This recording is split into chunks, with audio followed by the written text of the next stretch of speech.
Hi guys, welcome to this week's video. This week's video is all about a special announcement. It's about the future of Urban. For those of you that are close to the brand, you will have noticed some changes over the last 6 months. On August the 1st, 2024, Urban became part of the AM Group. For those of you who don't know, AM Group are the parent company of 3 automotive brands: Absolute Motors, GP Products, and now the Urban Group of companies. And today, we're going to tell you how it all happened.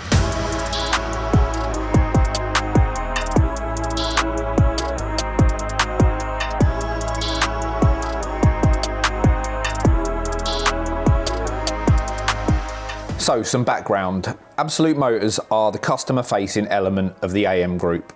Focusing on modification, they cover multi-brands, from wrapping to body kits to styling to paint. They cover everything. They are the marketing engine of the AM Group. GP Products, a technology-based distributor of automotive parts. First and foremost, they are the distribution arm for Urban products, but they also cover a multitude of vendors that are under the AM umbrella to service the install base that they cover in Europe. And now, where do Urban fit into that?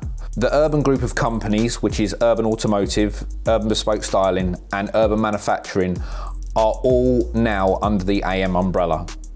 So the last 2 years has been a hell of a journey, and it really does make me reflect back on where everything started and how the brand has risen from nothing to something.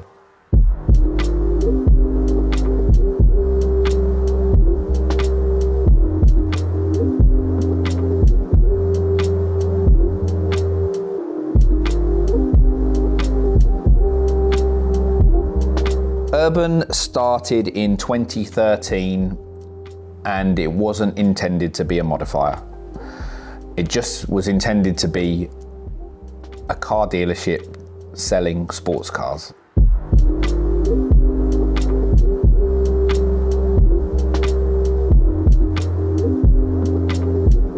So starting a business from home, especially a car business, is quite a hard task. Getting people to buy with confidence and trust someone selling from their driveway is really, really tough. And selling sports cars in particular, there's a reputation that sports cars are driven hard, and you want to buy it with a warranty, you want to buy from a reputable garage, and it soon became apparent that every car we bought, we lost money on. Then we bought a Defender.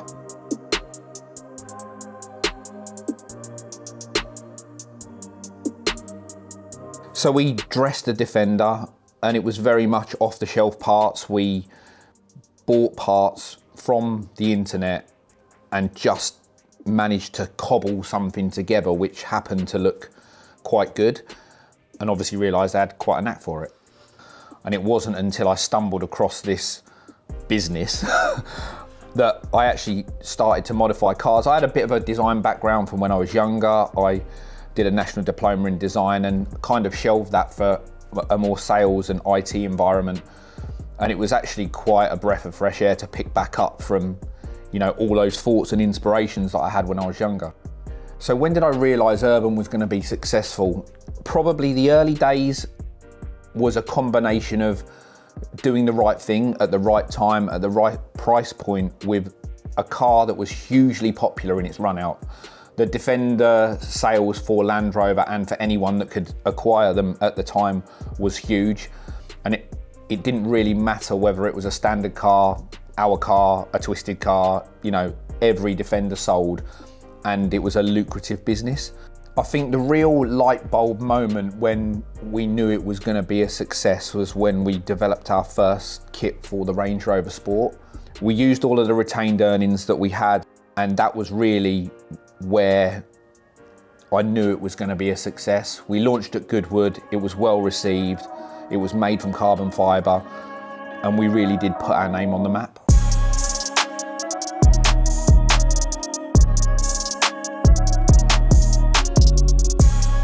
The journey that we've taken since that first Range Rover Sport was always to reinvest, it was always to create more IP. And I think the combination of working with people like Yanni, who were initially just brand ambassadors but turned into, you know, lifelong friends. The brand went from strength to strength, and I laughed at people when they said to me, be careful you don't grow too quickly, because I now know what they mean. You know, for the last 4 to 5 years, we've probably been hand to mouth on everything that we do. We have the challenge of trying to bring out new product, but then we also have the challenge of trying to make it. And we're trying to make new product alongside the challenges of the run rate product that's already been so successful. So the last 4 or 5 years have been a real pressure, both mentally, yeah, they've been really hard.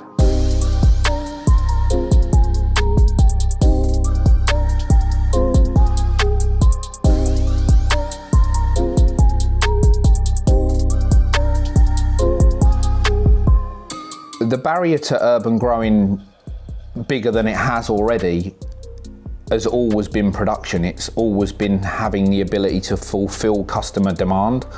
So when we initially started talking with AM Group, I think the whole process took a couple of years, making sure that everything was right for me personally, and also for the staff, safeguarding their future, making sure that the future of urban was set out, and we all agreed that we was aligned to make sure the vision could continue. And the position that I had got the company to myself, where I didn't feel that I could take it to the next level on my own, I wanted to make sure that happened.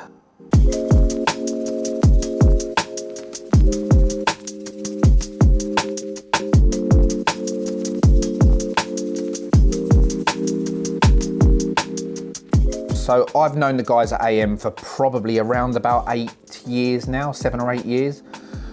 It was when we released our first Range Rover Sport. One of the owners of AM he was a customer. It's quite uncanny that he bought 3 or 4 cars before we turned into very good friends. Well, I'm Patrick Meyer. I'm the CEO of the AM Group.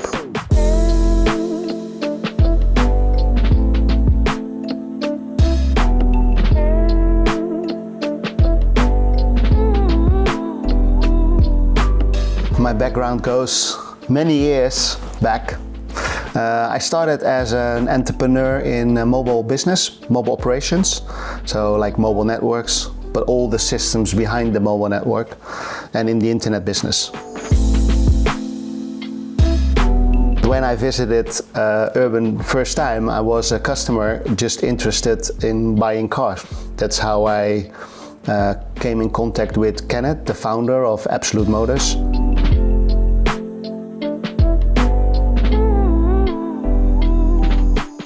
And he said, "Yo, Pat, when you have the time, let's fly into Milton Keynes, UK, and meet the guys from Urban."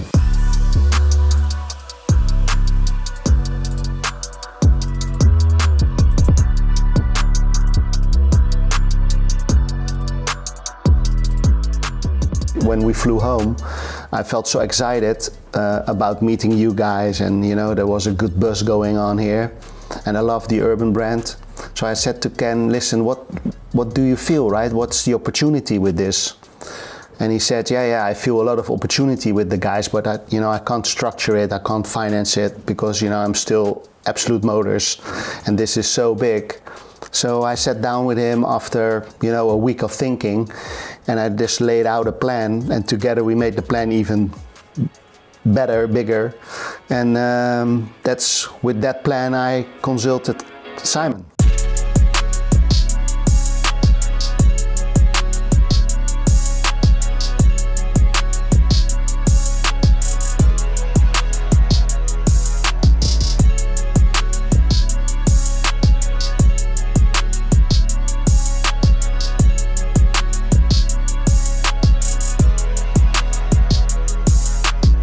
Every time he would come to the UK or we would meet up, he would always say, "We'll work together one day, we'll work together one day." And he kept sowing and sowing and sowing the seed, and he obviously sowed it for long enough. Well, Sai is very special, right, for me as a friend. I learned a lot from him, and I think vice versa. He is coming from the product side, I'm coming from the industry side, and I think putting that knowledge together, not only as the urban brand, but also we became one family.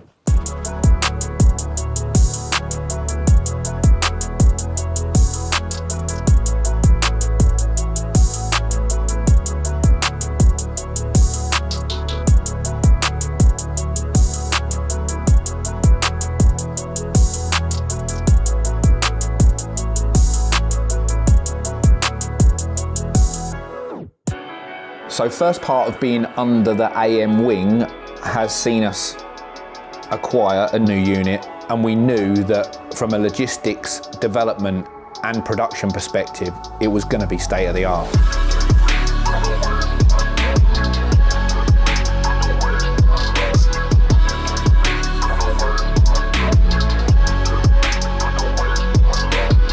So this is my first time here. It is absolutely massive. What's the plan for this place, and how much bigger is it than HQ? Because to me it looks like it's twice the size. So the plan's changed, what, about 6 times so far? 8? 8 times, yeah. And I remember when I met you first, Yeah. you just got into the new building. It was the new building. In the old new building. And you said, Pat, you know, I could rented it all, but I decided to just do this part because it's so big. So this is supposed to be consolidation.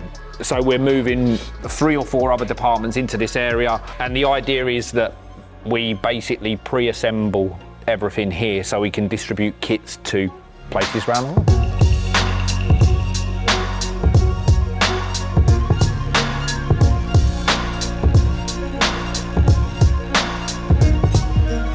So the partnership with AM Group is firstly exciting for Urban because we will become truly a global brand.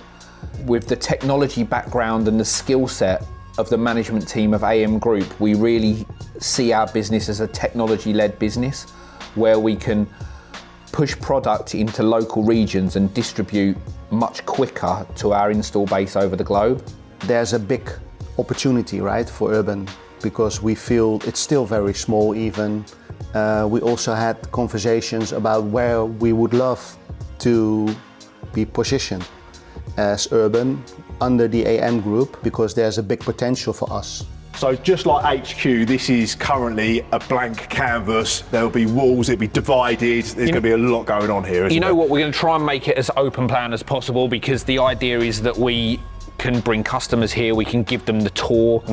I remember years ago I went to West Coast Customs and I went through the tour, and it was basically a step-by-step through the different processes, and I've kind of got that in the back of my head that when a customer comes here and they want to see the carbon being made, they want to see the ovens, they want to see it being broken out and things like that. So we want it to be a customer experience as well as obviously the hub of our everything else that is going on. Everything else, yeah. Plus, it's very important. Now we have, I think, 5, 6 different locations, which are now everywhere to one family. All into one, yeah. Some people in our factory don't really feel that they are part of the Urban family. So we bring it all together, and we expect that will give a lot of positive feeling within the company to make the next step. Well, the best ideas start with people and with their mind, and I think we have brought those 2 separate families together in one family under the AM Group.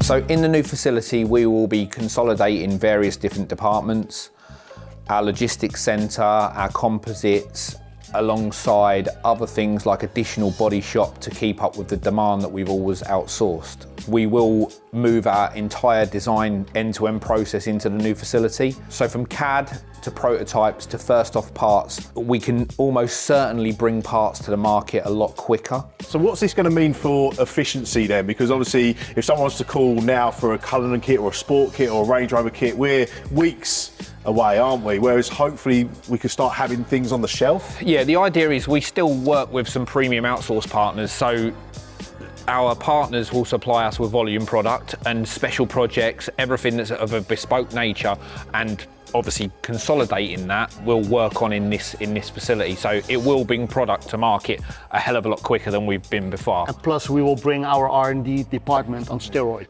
because now we have the facility, now we can really boost. So potentially new models of vehicles that we can start doing as well? New models, quick, and the speed to market has always been our thing. It's always been the pain point where 4, 5, 6 months. Where we release a product and obviously as a salesman, that was the biggest thing. You know, you get a customer really excited about a new product, and then I want one, and it's 3 to 4 months. Whereas, you know, that's got to be quicker. It's got to be quicker. But it's huge, right?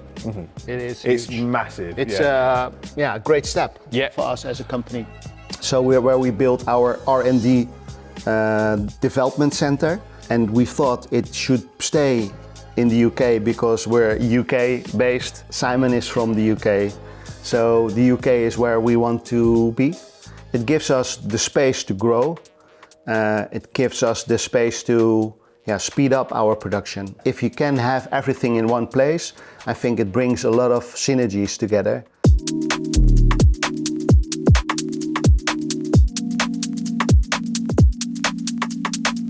You know, it's nearby our headquarters. Firstly, we wanted everything in one building, in one location, but it doesn't really fit, right? So and when you commit to leases over a period of time, we've still got a long time left on that lease. So you can't transition over. The cost of the business is Plus it's only 3 minutes away, right? Yeah. Right. Plus we have heavily invested in that building, so. The R&D facility will be supported by a full prototyping ramp plus scanning area, which will be dedicated now rather than using our existing workshop, which we've done historically. A state-of-the-art paint shop will enable us to prep and prime and prepare product for our trade partners quickly and efficiently. And then obviously logistics centre, which will be able to distribute parts in a much, much more efficient way.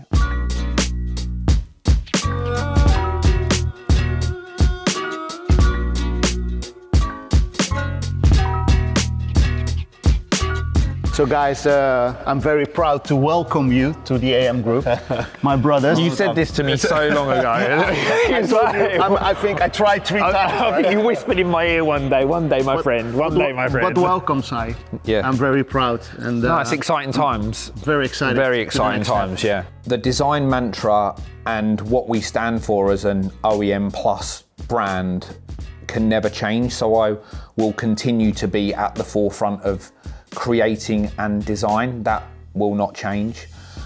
The day-to-day sales element that I used to be involved with has now been successfully taken over by our new sales director, Matt. He's doing an amazing job. I will continue to be part of the brand and work between what will hopefully be our new home in Dubai. I always like the sun, everyone knows that. And it's been a region that we've always struggled with, and it also represents an excellent hub to tackle the other areas of the world that, again, we've struggled with just because of geographic location. The Far East, Australia, the Middle East, you know, we see as a huge area of growth for our business, and still working with the brand and dipping in between Dubai and the UK, we can continue to grow and release new IP and maintain the design mantra that we have been so successful for. So I'm very proud that Simon gave me the trust, not only me, but also people who are involved, supporting me, Louise, Kenneth, and my team to do this and make this a success. So currently we're expanding our operations in the US. We're expanding our operations ourselves in the UAE. So they're all big steps, and it's all global because we feel the potential for urban is global.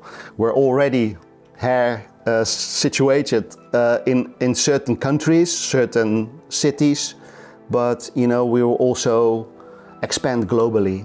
And I think within this partnership it's possible to do that.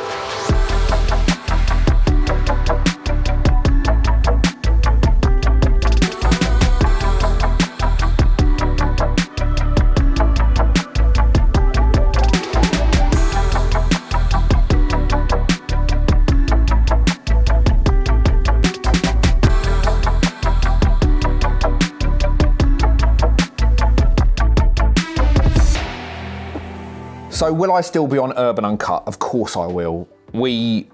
I will be spending time between the UK and the Middle East, and we will have Middle Eastern content. We will have the normal UK content where you will see me and Lenny still together. We can't be broken that easily. And with our ongoing focus on expansion in the US, we hope to morph Urban Uncut into a global station where you will see content from the UK and content from all of the other regions where me, us, and our installers are building urban products.